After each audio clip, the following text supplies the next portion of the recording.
Hello, friends of Studio Brule. This is Steve Brule, and it's coffee time, and I'm going to straight up apologize for the confusion on the time. For some reason, I had 3 p.m. in my calendar listed, and at 2 p.m. when I see in the stream going live, and I'm afraid we've lost a lot of the audience member today. So with no further ado, I'm going to bring Janice Fiamengo in, and we're going to talk about the upcoming U.S. election, which of course affects just about everybody in the world at this point, I think, is watching this election. And Janice, welcome to the show. Hi, Steve. How's it going? Well, obviously not my finest hour. I kept you waiting there, I see, for quite a long time as well. Sorry, it's got to be my fault. I had 2 different times recorded for this thing, and well, it was an honest mistake, so it's a very forgivable one. Well, thanks. I hope some of the folks come back if they see this as running on live now. Yeah, hopefully. Yeah, or they can watch it later, I guess. Yeah. Yeah. So we're going to talk about Joe Biden. Mm-hmm. Yeah. Geez. Yeah, we're going to talk about Biden and the election. Of course, there's a lot of different stuff to be said about the election. People have their various reasons for preferring one party to the other or one candidate to the other. And, I have all sorts of other personal preferences having to do with Trump's record on, a whole bunch of issues. But our topic mainly is men's issues. And on that topic, I think it can be said, I don't know how you could possibly make an argument, though I admit I did hear Warren Farrell making certain arguments yesterday in favor of Joe Biden, but Farrell, Warren is unshakably a Democrat. Yeah, he's a Democrat supporter, yeah. and so he was honest about that, and he made his case for why he prefers Biden, but also admitting, of course, that the Democrats have certainly been almost completely unable to be interested in or unwilling to be interested in men's issues, absolutely uninterested in addressing the problem of fatherlessness that, of course, Farrell has spent, 20 years, 25 years of his life. Easily. Yeah, maybe longer. Investigating, really just completely ill-equipped to grapple with the biases of feminist ideology and the overt hatred of men and marginalizing and disappearing of men that feminist ideology mandates. That is the modern Democratic Party, whatever it might have been in the past.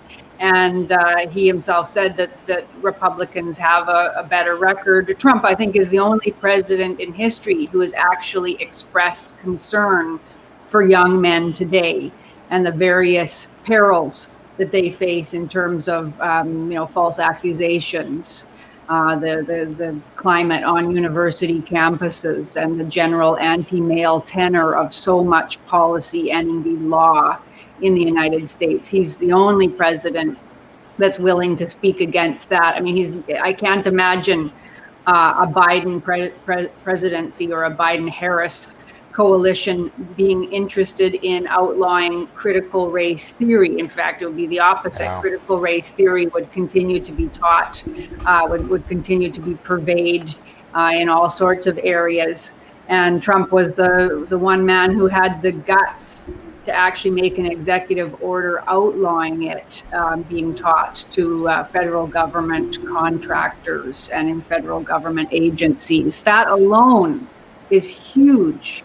That is a divisive, hateful, shaming, and completely baseless theory that the sole purpose of which is to evoke resentment and grievance mongering, to divide people against one another in terms of their identity groups, in terms of the oppressor-oppressed binary model that has caused so much damage in the thinking of people over the last 25 years. So, I mean, I find it horrifying to think that, well, I find it dispiriting that somebody who has made his life's work caring about men and trying to articulate men's issues and bring them to the attention of people in politics, people able to affect policy and law, that even he is willing to see that sacrificed in a regime that he himself admits is going to make those really anti-male policies front and center, part of their agenda. So yeah, it's Yeah, his main rationale is that he doesn't see Trump as a good role model for if he had a son.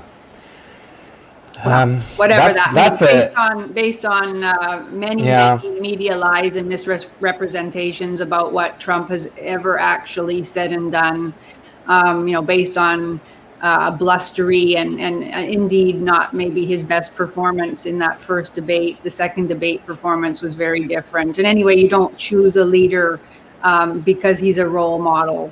Yeah, I made that point as well. That's that's the argument that only argument that people against Trump generally make is that he's crude.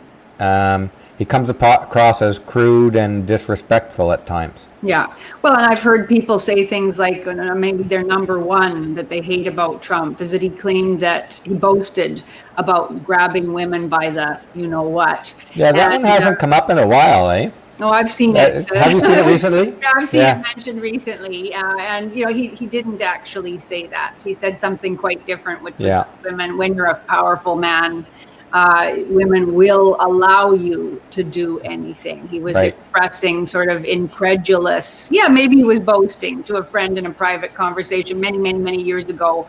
It wasn't clear that he had ever actually done that grabbing.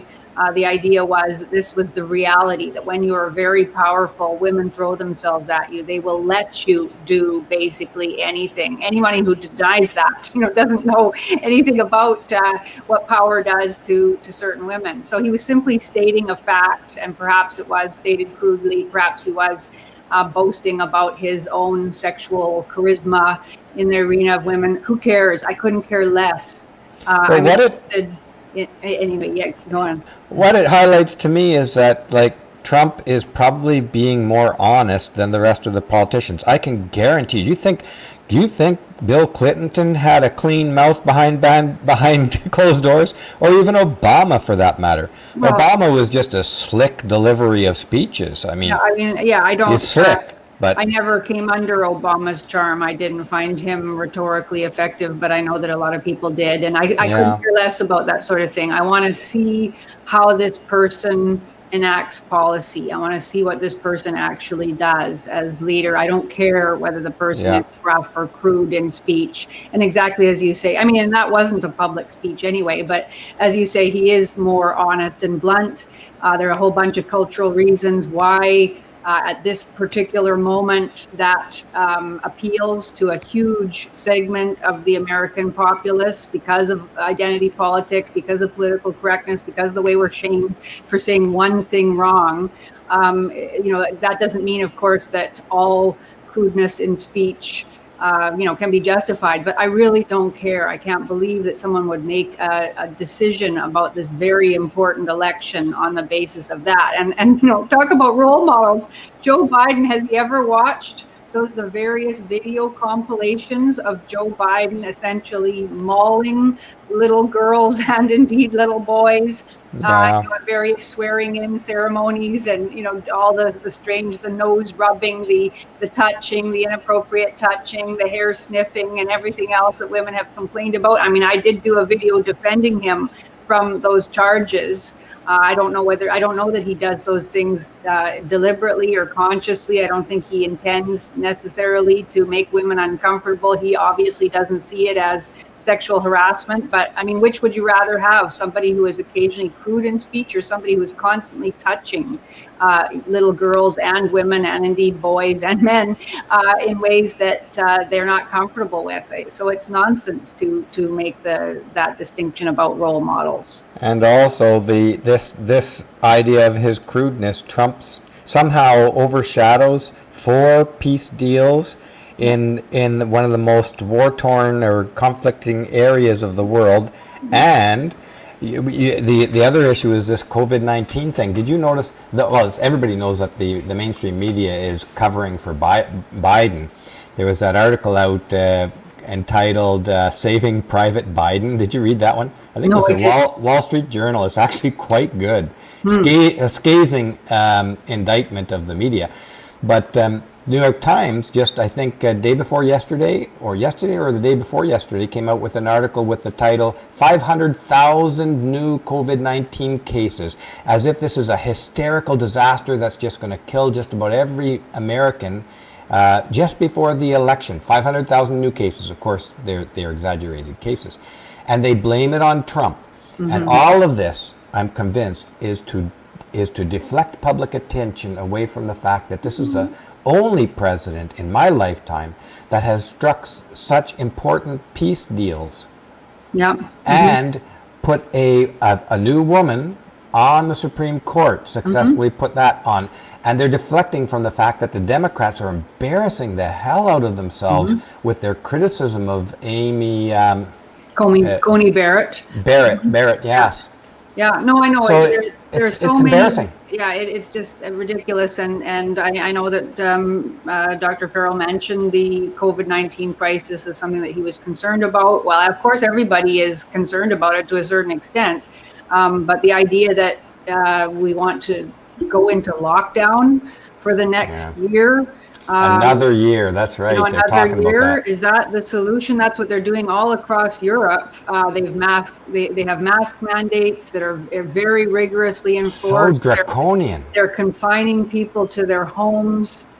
They've already been doing that for months and months. They're destroying their economies. There are already all sorts of reports coming out about problems with mental health, suicide, despair, many other diseases coming up as a result of stress, as a result of people losing their jobs and worrying about their futures, as a result of lack of activity, as a result of not seeing the doctor about many conditions that could be addressed but aren't being addressed, as a result of surgeries that are being deferred.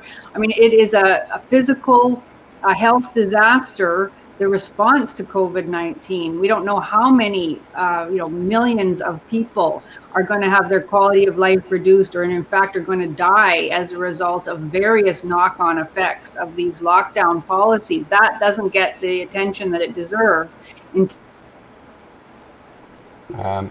You've frozen. I don't know if you can hear me. Okay, go ahead. Oh yes, did I go off? Yeah. Just for 1 or 2 seconds. Okay. Anyway, the idea that, there is no clear evidence that mask mandates and lockdowns are actually doing what they are claimed to be doing, and yet countries all across the world, and Biden would like to, are going ahead with this economy-killing measure. It's really quite startling. So I'm convinced that this is a deliberate global smackdown of regular people. It's a smackdown. It's coming from the most powerful people in the world, which are more powerful than the government leaders. The government leaders are under their control. They've decided. They've killed small businesses all around the world. They've That's gotten people. The effect. Yeah. They've been trying to scare people with the climate change thing for 30, 40 years, and it hasn't worked. And now they've grabbed onto a new one, and then they're linking the two together now. I mean, how obvious can you be about this? Yeah, I know it is startling, and I can't help but notice that the people who tend to support the lockdowns most are those whose livelihoods are not affected by it. I would have a lot more faith in all of the elites who tend to be very pro-lockdown if they were willing to take a 50% pay cut in order to put that money that they are continuing to receive into a fund for those small business owners and others who have lost their livelihoods as a result of the lockdown. But I mean, it's some height of hypocrisy to be in favor of a lockdown that actually makes your life better while poo-pooing the concerns of those whose livelihoods are being destroyed. Well, look at Amazon, Google, Zoom, Facebook, Twitter. All their profits have gone through the roof. Yeah. And they are preaching that, we need another year of lockdown. Well, surprise, dump your money in my garbage pail here right now is what they're telling you. And I don't care whether you die from the result. Yeah, it's incredible. It's terrible. It's incredible. But anyway, I mean, that's in some way, those are all the ancillary issues. They're all really pressing and significant, of course. But even if we just look at these two candidates, or the two parties indeed, on the basis of men's issues, I don't see how you can choose Biden.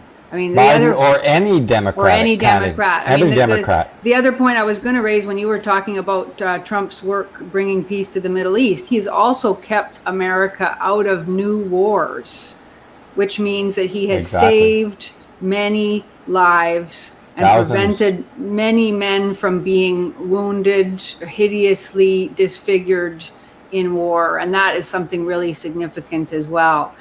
Yeah, but I mean, can't underestimate these things. It's incredible.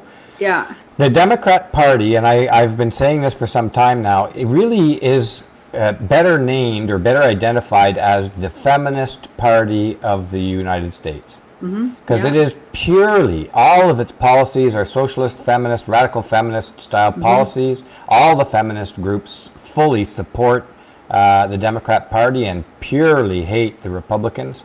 Yeah, it's all about growing the state to enormous proportions, making more and more people dependent on the state, and destroying the family, the one bulwark against state control and state indoctrination. That's what it seems to be all about. And it's really very concerning. And I mean, Biden in particular, of course, is the man, I think it was, now I can't remember, I was thinking of this just before coming on here. I think it's the two authors of the book, the Rape Crisis Frenzy on, I can't even remember now the exact title. I think it's The Rape Crisis Frenzy on Campus.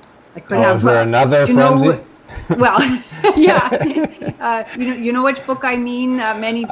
I'm going to Google it right where you're talking here. I'll just Google it. It's by Casey Johnson and Stuart Taylor, I believe, are the two authors, and they've also written many articles about the ideology of rape culture, and particularly the Title IX regulations about sexual harassment and sexual assault on university campuses. Is it the Rape Crisis Frenzy? I'm just going to pop it right on the screen now. Here we go here. Oh, the Campus Rape Frenzy. The Campus Rape Frenzy. My For mind anybody is who's terrible. interested. Yeah. You've got a lot of jewels in there. I would have never come up with the name. The Campus Rape Frenzy. The attack on due process at America's universities. These two, they actually single out. This is a great book, by the way, but they and they're also leftists. Just by the way. And they single out Joe Biden, if I'm remembering correctly, or maybe in one of their articles, as this politician who has single-handedly done the most to erode due process protections for men on college campuses. And that's a good segue into a couple of the articles that you wanted to cover here today. Shall we dive into that? Yeah, let's take a look. Because this is pretty incredible. This is a interview. Now this goes back to 2017, 3.5 years ago, roughly speaking. Yeah. And the title here, you can read Joe Biden interview on rape culture and campus sexual assault. Mm-hmm. I think really this gets to the heart of who Joe Biden is as a politician. And it's not even so much of the things he says, although this interview is absolutely chock full of every feminist rape lie, every feminist ideological obfuscation, every anti-male assumption about rape and male-female relations in general on university campuses and across the culture. It is appalling how completely colonized he has been by feminist ideology, and of course that's not the worst of it. That's what he says, but he has enacted policies that are purely anti-male and that have for years denied men's due process rights. And we'll talk later about the Violence Against Women Act as well, which has equally maybe harmed even more men in divorce, and as a result of how domestic violence has been understood and dealt with in American society. But yeah, let's take a look at his answers to questions about rape on college campuses.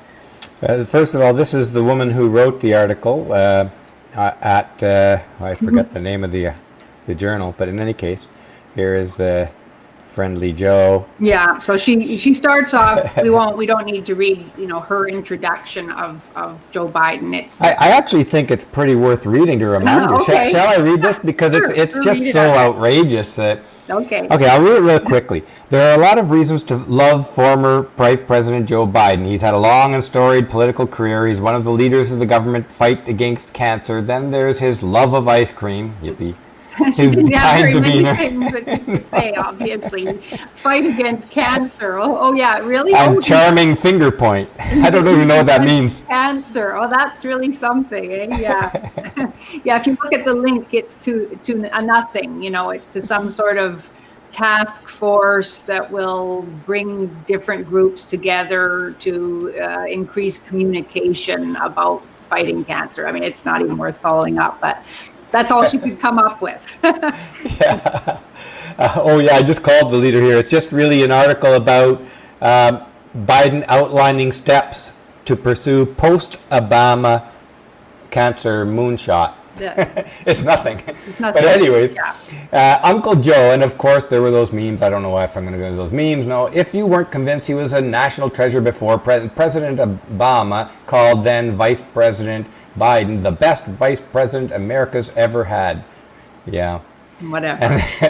And then Vice President Biden, when he awarded him the blah, blah, blah, beyond all that is his commitment to ending sexual assault on campus, is changing the way U.S. schools are making sure women and girls are treated not as equals, in fact, but as total tyrants on campus. Yeah, their word, what she really means is that the word of a woman is accepted as proof when she makes a claim of sexual harassment or sexual assault. That's what she calls equality. And yes, this is one of Biden's signature initiatives. And here it is right here. Biden helped draft the Violence Against Women Act, which was passed in 1994. 26 years of this tyranny on campus. It's amazing, eh? No, the Violence Against Women Act is not specifically focused on the college campus. That's a different thing. Yeah. That's something that he authored, and he claims it is his proudest achievement, and it is mainly focused on domestic violence. So he authored that when he was a senator, before he was VP, and it's responsible for the heartbreak and injustice of perhaps hundreds of thousands, certainly millions of men forced out of their homes as a result of a false allegation or an allegation of abuse, alienated from their children with the complicity of the courts, unable to be represented by a lawyer in cases of contentious divorce, arrested as the perpetrators, the assumed perpetrators of domestic violence when they themselves were the victims who called the police. This act, the Violence Against Women Act, which Biden claimed ingenuously at one point was for, it was for all. Even though it was called the Violence Against Women Act, he claimed that it would, help male victims of domestic violence as well. But of course it doesn't. It has resulted in, hundreds and hundreds of shelters being set up that admit only women. It has resulted in biased policies and laws that assume that women are always the victims and men always the perpetrators of violence. It is responsible for the complete warping of the whole national conversation and dozens of policy initiatives around domestic violence. It's a terrible, terrible thing, and and he considers it his proudest achievement. And here in this same article, the same interview, they're printing the same lies about 1 in 5 women on colleges campus were experiencing sexual assault, and they're saying that today that number has not dropped. Back when you did your rape culture lecture at Queen's University and at Ottawa U, I looked into the claim, because the Queen's students were also claiming that Queen's was in fact the rape capital of Canada. They made almost those exact words, that Queen's University was the rape capital of Canada. So I went into the statistics, and it's at the police department statistics, they published them, and Statistics Canada published them. And in the previous 10 years to that point, which was the only statistics that I could find that were on record at that time, not one rape on Queen's campus. Not one in 10 years. And only one rape, or two rapes, I forget now, and in the entire city of Kingston, Ontario. Those were the real statistics. So, I mean, and this is what, like, it completely makes me completely ignore all feminist research, is that if you assume feminists are lying through their teeth, it's worse than your assumption. The truth is worse than the assumption you can possibly make about feminists. So that's my little spiel on that bit. Of course. Shall I move to the next? Well, I was just going to say that that the feminist response to your pointing that out would be that many women don't report their rapes. So you can't count according to reported rapes. But, even if we look at reputable surveys of college campuses, and we look at statistics about how many women report that in the past year they have experienced, some kind of sexual assault, even when sexual assault is defined quite loosely, and it is nowhere near. It ranges from about 1.3% to, at the upper end, 2.8%. report that kind of thing. So this idea that it's 1 in 5, I mean, I've even seen 1 in 4 and 1 in 3. It keeps going up all of the time. The idea that these are all these unreported sexual assaults is simply not borne out by any large-scale reputable survey. And that's just, of course, women saying what they consider to be a sexual assault. Yeah. Anyway, let's have a look. Yeah, it's incredible. But let's read this a little bit here.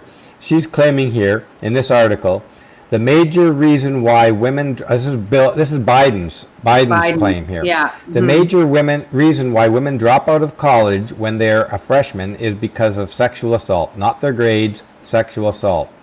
Yeah, based on I mean, come on. What a bunch of lies. Yeah. So he plucked that. Well, it might be a feminist study of 8 women who claimed this or something. Feminists don't make studies; they just print propaganda. Yeah, I mean, I don't know what the basis for that claim was, but it was just absolutely ridiculous. Yeah. Yeah. Let me push ahead on a couple of these. Let's just read this little tidbit from that interview. No father or mother should drop their kid off this late August, early September at their first day at college and drive away worried if she is going to be safe. Most parents don't drive away saying, is she going to do all right in school? Is she academically qualified? Will she show up for class? How well is she going to do? That's not the conversation going on. The conversation going on is she going to be safe? I don't believe that for a second. Well, the conversation going on is, I hope she doesn't get drunk out of her skull and sleep through all her classes while she's lusting after the football captain. Well, I mean, he's putting his finger on a central contradiction in feminist discussions around the danger to women of supposed the rampant rape culture on college campuses, because that is the interesting question. If parents were really that worried about their daughters, if they believed that when they were dropping their daughter off on the first day or on the beginning of the term and driving away, that she had a 1 in 5 or even, let's say, a 1 in 10 or 1 in 15 chance of being brutally raped on the college campus, would they really be dropping their daughters off en masse in the way that they are? Would they really be continuing to enroll their daughters at all these various schools where supposedly the rape culture is widespread and accepted and even encouraged? No, of course they wouldn't be. And so that's the whole point, that there is this huge discrepancy between the reality of the many, many young women who go to college every year and who are outpacing their male colleagues in flourishing there and having a great time and all of these things, and the gloom and doom scenarios that politicians and ideologues are constantly telling us, and nobody really believes it because they know it's not true. Absolutely. It's complete.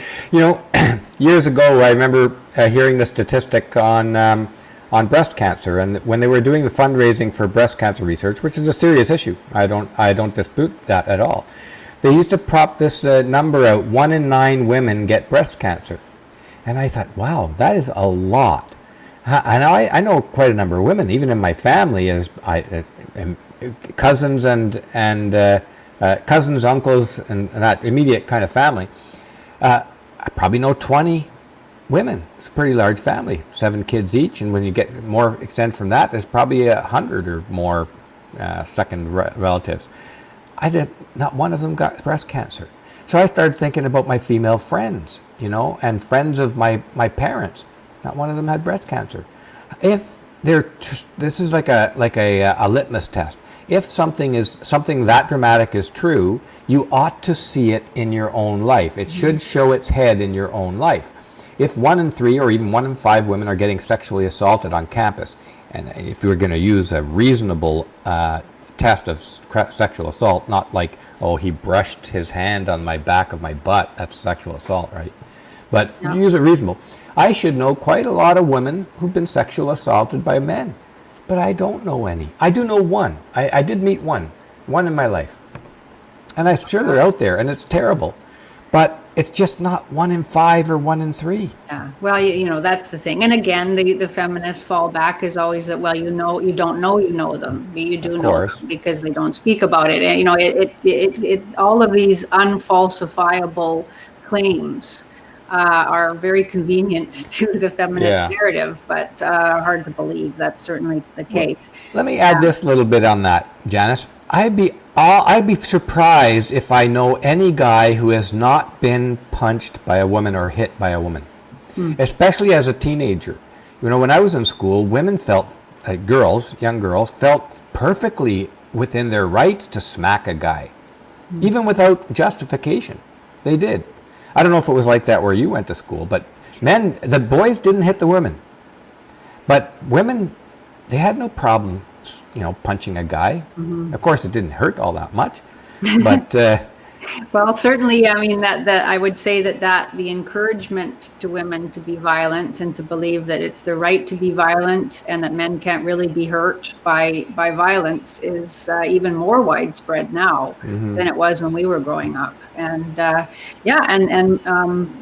politicians like Biden ride on the sort of the bottomless rage that feminist ideology has been stoking for decades. I wonder, Steve, do you have the first part of the interview? Because I thought that was really, really interesting too, where he talks about bystander intervention as let me pull it up here.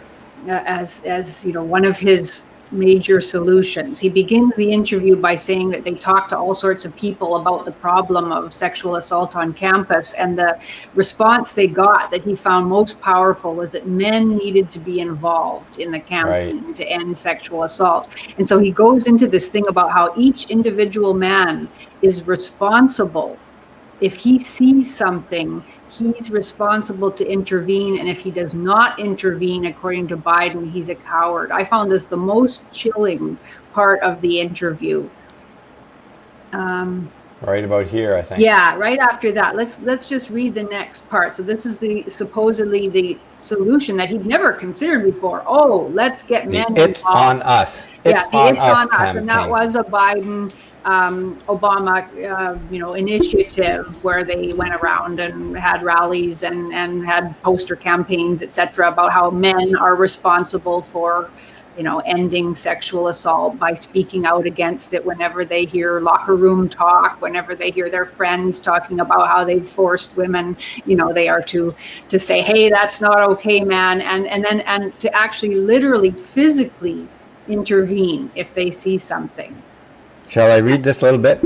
Yeah, read the next paragraph. Well, sure, both of those are really important. But even the next one, the look, if you see a brother taking a drunk freshman co-ed up the stairs, that's the most appalling paragraph.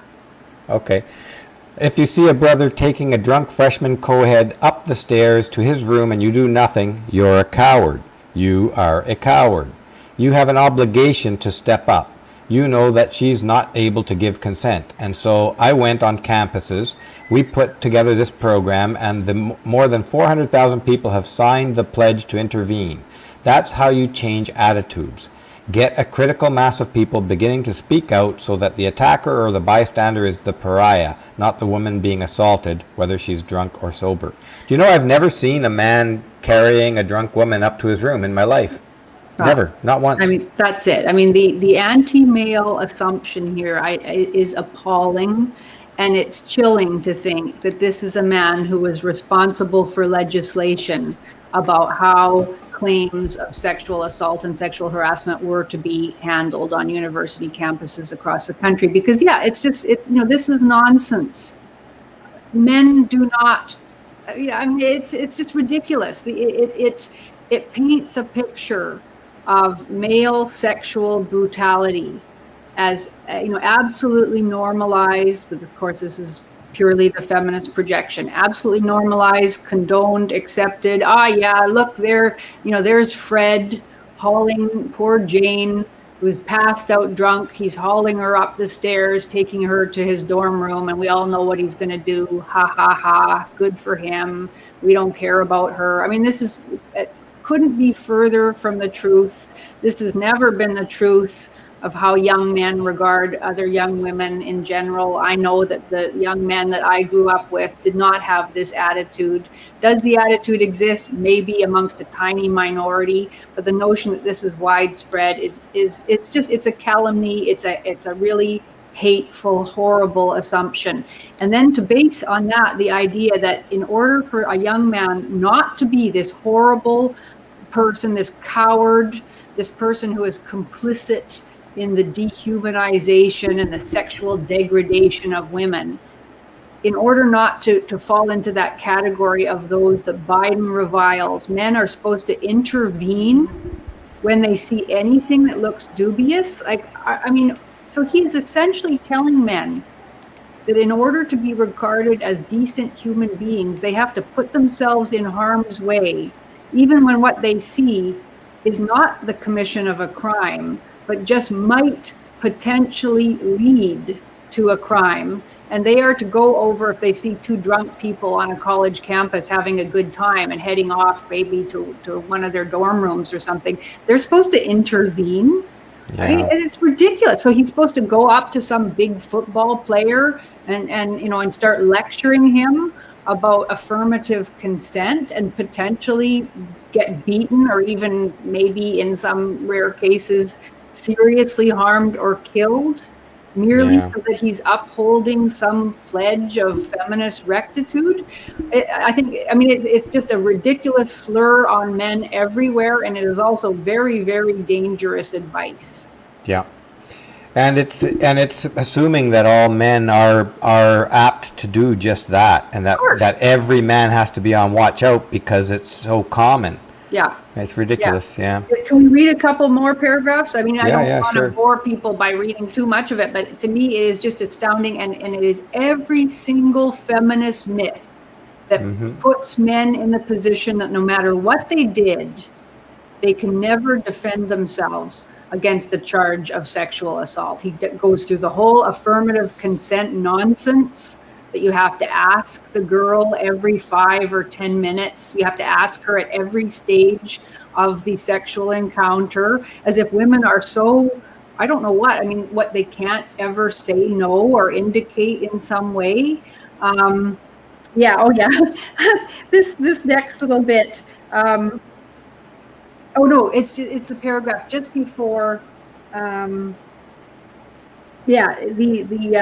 previous paragraph. It's an example of a larger problem. Yeah. It's an example of a larger culture problem. We're trying to let young men understand that without consent, meaning saying yes, it is okay to touch me. Yes, it is okay to pull me into this bed. Yes, it is okay to have intercourse with me. Then it is not consent. If a young woman is drunk, she cannot consent. She cannot consent. Blah blah blah blah. This ideal of affirmative consent, like what are you doing by creating an ideal that doesn't correspond to 99.5% of all actual sexual encounters? Nobody has a sexual encounter like that, except maybe some very woke individuals. But that's simply not how sexual encounters take place. So he has just made 99.5% of all sexual encounters into rape. He says it right there. It's rape, it's rape, it's rape. He has turned all of his own sexual encounters with his wife or with girlfriends when he was younger into rape. Mm-hmm. It's just ridiculous. Where do they get this rationale that a woman shouldn't have some responsibility to say, "Oh, I want to stop here," Mm-hmm. To say no? I mean, this is the way it normally goes on. Two people they use body language. They come together. It's obvious both are attracted to each other, and then at some point, a woman might say, or a man might say, that's enough for me, or no, I don't want to go any further. I don't feel comfortable going any further. I'd rather not. Sorry, I don't feel comfortable. I mean, that's the way natural human relations go. It works, and every man knows that if he pushes past at that point, if he insists, if he forces her, well, then he's got into a territory where he's doing something wrong. Everybody knows that.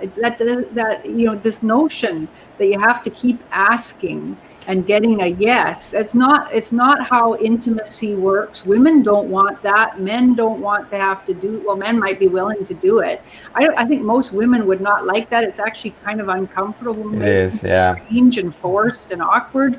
And the idea that women at college don't have the wherewithal to say, no, I'm not comfortable now. I'd like to stop now. I mean, it's just it defies all logic, all common sense. It really is, and then I'd like to read the last paragraph too, because it's just all lies, suggesting that men are so sexually. The very last paragraph? No, the paragraph right after this one about it's rape, it's rape, it's rape. Let me just find it here.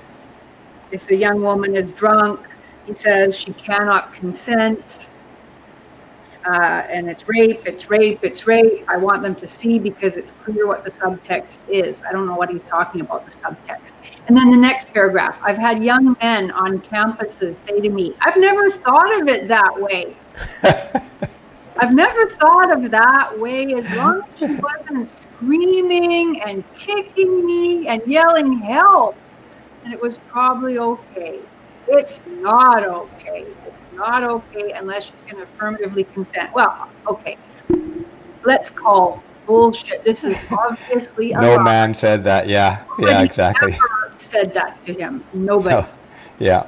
So why is he lying in an interview about the men he discussed affirmative consent? Because he's a lying creep that should be kicked out of society. Mm-hmm. Yeah, I mean, it's a really, well, I find it astounding, the belittlement of male sensibilities and consciousness, and the indifference to male lives, that this idea that men are so stupid and so insensitive that they really think, oh, as long as she's not kicking me and screaming help, I can just keep going. I can't exaggerate how offensive it is.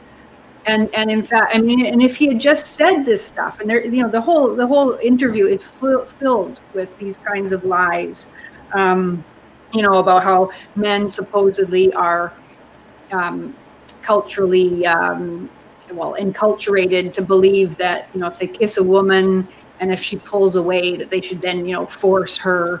Like, he goes on talking about this, how this is supposedly the culture of of sexuality and sexual indoctrination of young men in America. And I mean, it's just all lies. And, supposedly that men engage in locker room talk, and they talk about the awful things they've done to other women, and they're cheered on by their friends. And, couldn't be further from the truth. If he had merely said this, I think it would be enough for me to disqualify him permanently from, any high office. But he didn't merely say it. He said it, and he actually instituted policy all across the United States that any man who was accused was essentially assumed guilty under, this kind of framework of understanding, and he would be hauled before a tribunal, mostly made up of feminist ideologues who also believe all of this. This is how men are, that men are sexually brutal.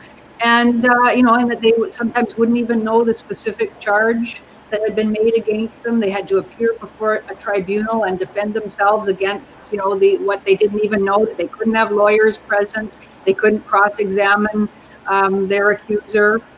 They never saw even a written statement of exactly what they'd been accused of. They were judged by a standard, the lowest possible standard of evidence used in civil trials, the preponderance of evidence model, which means that the adjudicator simply has to think that it's more likely than not that the assault took place. And given that he's just said that these assaults are taking place everywhere and that feminist ideologues believe that this happens everywhere, then of course they're going to be inclined to believe it. So he guaranteed, with the Dear Colleague letter of 2011, which told universities on penalty of losing their federal funding that they would have to start aggressively prosecuting accusations of sexual misconduct.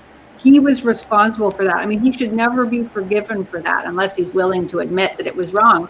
And he's already gone on record as saying that if he is elected president, his administration will undo the very moderate reforms that Betsy DeVos, Trump's education secretary, has put in place, which I didn't think were nearly, sufficient to undo the harm of these kinds of tribunals, but at least they were a step in the right direction. And he's going to undo them and maybe even strengthen the regulations and make things even more difficult for men on college campuses to defend themselves. I mean, it's an utter disaster. I couldn't agree more. The guy needs to be resoundingly defeated, and Trump needs another 4 years. There's no question about it. Here's the Dear Colleague letter here. It has been rescinded according to this government page. Well, it has because Trump rescinded it, right? Trump rescinded it. It was replaced by Betsy DeVos's new rules that we talked about over the summer. They had years of consultations with feminist groups and with some men's issues activists, I believe, and she made some changes. I did not find that they were sufficient, but at least under her changes, an accused man hauled before a tribunal will at least know specifically what he is accused of. It will be required that he will have a written statement of what he is alleged to have done. He will, if he can afford it, be allowed to have a lawyer present for at least some parts of the hearing. And colleges have the right to choose that they can use the preponderance of evidence model or the clear and present, I forget the exact, the next level. She did not mandate a legal standard for determination. And I think she should have mandated beyond a reasonable doubt, since these are very serious charges with very serious penalties attached to them. But she mandated that colleges could choose a somewhat higher standard. I think it's clear and present evidence, or the clear and I'm blanking on the exact phrasing, but it's the next highest level, meaning that it's more than 50% plus one. It's somewhat more assured. So she made some very moderate changes to make things somewhat more fair. But given that these tribunals will still be judged and adjudicated by feminist ideologues who believe all of these horrible things that Biden has just articulated about male stupidity and sexual aggression, I didn't think it was going to end up meaning that things would be much better for men. So, but he's going to scrap all of that and go back to this previous outrageously unjust model. Yeah, no question. You wanted to touch on Biden's agenda for women. Let's say, shall we have a look at that? Yeah, looking at that, I mean, I think anybody who cares about men's issues and is still making up their mind should take a look at the very lengthy description of the Biden-Harris agenda for women. And we won't go through it; it's very, very long. But we can. Yeah, we have no. Anyway. We don't have time to go through it. It is hugely long and highly repetitive. Basically, if you can pick any issue anywhere that you can throw tax dollars at, Joe Biden is going to throw tax dollars at it with the requirement that it's for women and minorities only. Yeah. If you assume that and use your imagination, it's probably in Joe Biden's agenda for women. Basically, it's. I mean, it will require massive tax hikes if he's actually going to bring even half of these initiatives, into practice. He's pledging to invest heavily in female-owned businesses, for example. He's pledging to invest in special female scholarships so that women will be advantaged in schooling and certification. He's planning to invest very heavily in alleviating female student debt. I mean, it just goes on and on and on. He says something very strange about how he's going to expand pay and benefits for jobs that are disproportionately filled by women. So there is essentially no area of schooling or employment that he isn't planning a massive infusion of mostly male taxpayer-funded cash to advantage women. Under the claim, as he says in the opening paragraph, which I thought was really remarkable, his second sentence is that women, particularly women of color, have never had a fair shot to get ahead in this country. I'm just looking for that here. That's right. I guess I didn't. Okay, let me pull the actual thing out. I had to have some screen caps there, but I'll just pull the actual document over here. Whoops, jeez. There it is. The second sentence right there. Women, particularly women of color, have never had a fair shot to get ahead in this country.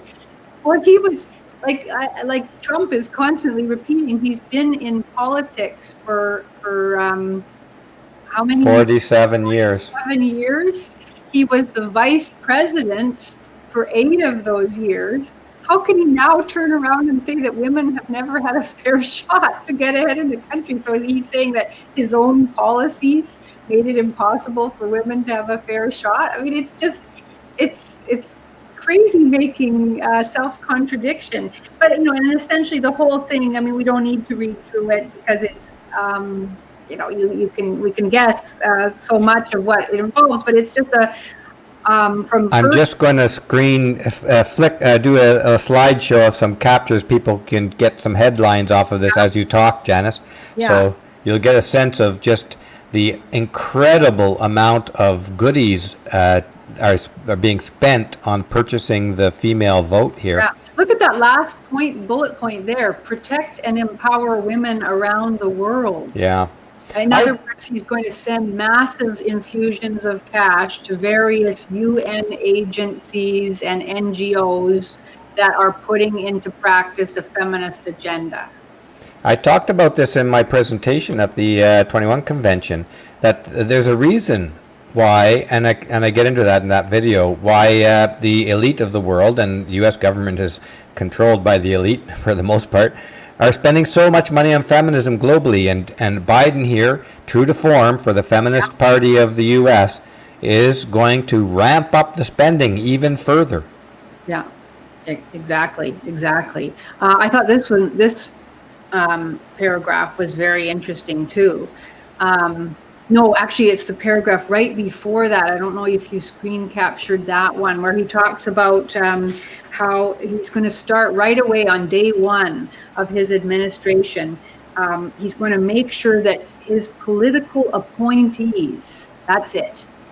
He's going to make sure his political appointees, including his cabinet and our entire federal workforce, look like the country they serve. That is a huge amount of hiring and firing. Yeah, huge amount of hiring. Almost got to fire men. You got to fire some men to fill those, to make those openings. Mm-hmm. And entirely based on identity politics. So even, I mean, identity politics has been practiced in the federal government, in federal federal offices. Sorry, it's been practiced for decades. But he's talking about even more aggressive targeting of people based entirely on their identity category. It's hard to believe, but we're seeing it right before our eyes here. Yeah, so that's what he's promising to do. And, it's just a very divisive focus on women, denying the many gender gaps that we know exist that disadvantage men. Denying the health gaps, denying the gaps in funding for male health problems, denying the gap in suicide, and addressing that, denying the prison incarceration gender gap, denying the much higher number of men who are homeless. In fact, responsible studies of the workforce. There was a study called Wayward Sons that came out of MIT a number of years ago and found that on every major indicator, just looking solely at the workforce in terms of skills acquisition, real wages, job status, employment numbers, women born after 1976 are significantly outpacing men. And so it's nonsense to have all this discussion about how more needs to be done for women, in colleges and at technical schools. It's even mentioned in this document that women are at 60 to 65% of those enrolled in college and technical schools. And somehow that's brought forward as proof that they need more help. Well, his proof that he suggests that it's proof that they need to give debt forgiveness. Yes. Because so many women are incurring these debts to go to college now. Mm-hmm. Talk about turning a privilege into a into a disadvantage. Why more needs to be given, and the reason that women are outpacing men at colleges and technical schools is because they've been encouraged to do so. Men have been discouraged from doing so. Boys are given lower grades in school. They have female teachers who don't encourage them to go on to pursue higher education. And so now all of a sudden we're worrying about the debt that women have accrued, not worrying about the fact that there's this massive gap, a skills acquisition gap, and that this is causing all sorts of problems in the workforce and in family life. Their own policies have caused. So it's very worrisome to see the invisibilizing of male disadvantage and male disability, and to know that that's going to be aggressively furthered and exacerbated by a Biden-Harris administration. Yeah, well, it comes down to, I think, that the Democratic Party is the feminist party, and as we know, feminists don't see or acknowledge any issues affecting men whatsoever. No. If half of the men in the world died from overwork, exhaustion, lack of medical treatment or research to male cancers, feminists would not only just ignore it, they would applaud it. Yeah. And they would say it's righteous justice. Mm-hmm. And that is the Democratic Party speaking now. Yeah, it is. Yeah, it's. I just don't understand how anyone who is at all passionately concerned about the manifest injustices to men and the many ways in which male pain is being ignored in American society could possibly choose to vote for a Biden-Harris administration. But I mean, people have their opinions. But I know what you're referring to. Our discussion with Warren yesterday, yeah, I think, to some extent. But there are a lot of people like Warren. Oh yes, I've had emails from people who are men's issues advocates and are going to be voting Democrat, and they have their reasons. And anyway, I certainly on the strict issue of anti-feminism and pro-male policies, there's no choice between the two parties at all, as far as I can see. So, 100% agree with you on that. Yeah. The Feminist Party of the U.S., folks, start using that term. It's not the Democrat Party. You could put Democrat in subtitle, Democrat Party, but really in big bold letterhead, this is the Feminist Party of the United States, or the Feminist Party of America, or you could call it the Feminist Party of the world, since the U.S. really dominates the world in so many ways. Yeah. So, well, we'll see what happens on Tuesday. It may not even be decided, of course, by the end of Tuesday. It looks like it may hang over for a number of days, depending on what the outcome is. But I'm hoping for the best. Yeah. What's your prediction, by the way, Steve? Do you have a prediction? Well, I think there's a lot of corruption in it. I do believe there's a lot of corruption, and I think that's going to delay things quite a lot. I almost wonder, I'm getting more and more suspicious and conspiracy-minded as I get older. I sometimes think whether they're using or creating even this extended lockdown to help with the corrupting of the vote process. I put nothing past these socialist, communist, democratic feminists, Well, but I have no proof for it, but... Well, we know that huge numbers of Trump votes that were mailed in have been disappeared. They've been found in dumpsters, and they're being discarded, which is why many Trump voters will not mail in a vote and are going to go vote in person, either on the day or one of the days leading up to it. So that's very worrisome, certainly. Yeah. Well, I think Trump's going to win. Good. That's my gut feeling, because I just know there are people who are diehard Democrats, but anyone who has any kind of maybe step back and look at the situation objectively in any manner has got to abandon the Democratic Party. They've really got to. It's an absolute disaster, that party today.